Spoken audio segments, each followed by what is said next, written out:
Un misfire en un automóvil se refiere a una condición en la que uno o varios de los cilindros del motor no están operando de manera óptima.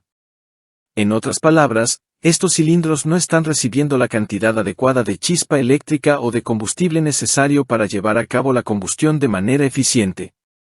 Cuando se produce un misfire, el motor no funciona de manera uniforme y eficaz, lo que puede manifestarse a través de varios síntomas notables. Algunos de los síntomas comunes de un misfire incluyen sacudidas o vibraciones perceptibles en el automóvil, una pérdida de potencia evidente en la aceleración y la respuesta del vehículo, un aumento en el consumo de combustible debido a un funcionamiento ineficiente, y a menudo, la activación del indicador de check engine en el tablero de instrumentos, lo que indica un problema en el sistema de control del motor.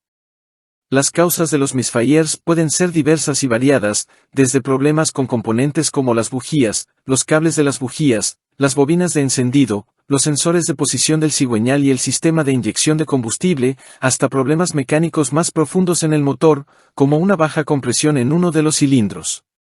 Cada una de estas causas requiere un diagnóstico específico y soluciones particulares.